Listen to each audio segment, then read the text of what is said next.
एक बड़ी खबर इटावा से, जहां पर बड़ा सड़क हादसा हुआ है। खड़े हुए ट्रक में जा घुसी कार। हादसे में 4 लोगों की मौत हुई है, 2 घायल हुए हैं।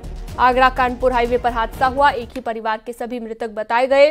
ये एक्सक्लूसिव तस्वीर इस वक्त न्यूज 18 आपको दिखा रहा है, जहां पर एक ही परिवार के सभी मृतक बताए गए। और देख सकते हैं आप हादसे के बाद की तस्वीरें। बड़ा सड़क हादसा इटावा में हुआ है।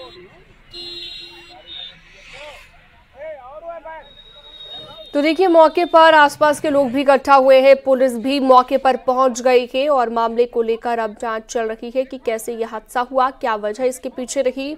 इन सभी पहलुओं पर गहनता से जांच जारी है। तो गाड़ी किस तरह से क्षतिग्रस्त हुई है वो भी तस्वीरों के जरिए आप देख सकते हैं। 2 तस्वीरें आप देख सकते हैं इस वक्त स्क्रीन पर। तो हॉस्पिटल में भर्ती करा दिया गया है जो ज्यादा गंभीर रूप से घायल थे, और सभी मृतक एक ही परिवार के बताए गए।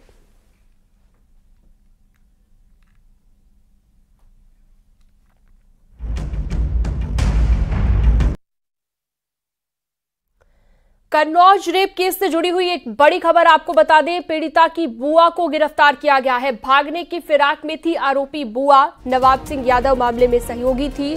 और इसके साथ ही आपको बता दें, पुलिस और एसओजी को बड़ी कामयाबी मिली है। अपने मायके तिरवा के रामपुर बिनौरा गांव जा रही थी बुआ। रास्ते से ही पुलिस ने गिरफ्तार कर लिया है। सुबह 5 बजे आरोपी बुआ की गिरफ्तारी की गई है। नाबालिग भतीजी के रेप के आरोप में बुआ पर साजिश का आरोप लगा है।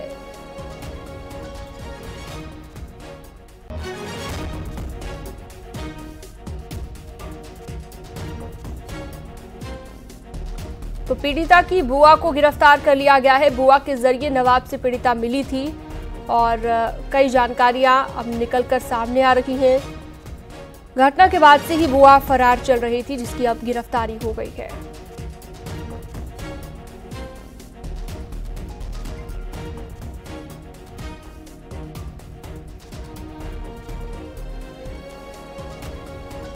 तो पुलिस और एसओजी को यह बड़ी कामयाबी मिली है। हालांकि बताया जा रहा है कि बुआ की भूमिका काफी संदिग्ध पाई गई है इस पूरे मामले में, जिसके बाद बुआ को गिरफ्तार कर लिया गया है। कन्नौज रेप केस में ये गिरफ्तारी हुई है।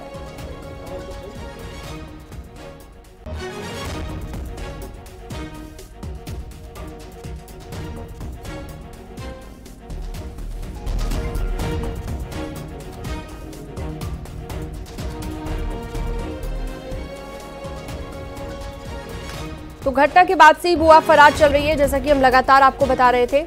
और अब जो है इसके बाद बुआ की गिरफ्तारी हो चुकी है।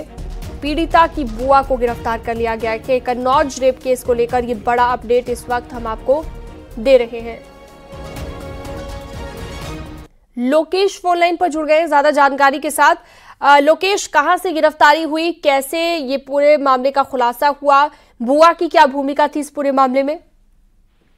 देखिए, आपको बता दें, बुआ की भूमिका जो है वो शुरुआत से ही संदिग्ध थी, क्योंकि जब पीड़िता बरामद हुई थी उसके बाद में पीड़िता ने डॉक्टरी कराने से मना कर दिया और उसमें उसकी बुआ का सहयोग माना जा रहा था। इसके बाद में पीड़िता के माता पिता जब वो पहुंचे और उन्होंने पीड़िता से बात की और उसके बाद में वो डॉक्टरी कराने के लिए तैयार हुई। साथ ही साथ में जो बुआ है वो उसी समय के बाद से फरार हो गई। माता पिता की शिकायत के आधार पर पुलिस ने विवेचना में पॉक्सो एक्ट में पीड़िता की बुआ को आरोपी बनाया और उसके बाद से बुआ बराबर उस घटना के दिन के बाद से बराबर फरार चल रही थी। तो एसपी ने 6 टीमें बनाई थी। 6 टीमें जो है लगातार बुआ की तलाश कर रही थी। टीमें तलाश करते करते दिल्ली, प्रयागराज, कई जगह पर गई। उनकी तलाश जारी थी। तभी पुलिस को सूचना मिली कि बुआ जो है छुपने के लिए, इसका जो मायका है कन्नौज के तिरवा के रामपुर बिनौरा गांव में, वहां पे वह छुपने के लिए जा रही है। तो जो टीमें पहले से लगी हुई थी उन्होंने बुआ को सुबह 5 बजे गिरफ्तार कर लिया और बुआ से पुलिस पूछताछ कर रही है। ठीक है लोकेश दुबे, तमाम जानकारी के लिए आपका बहुत शुक्रिया।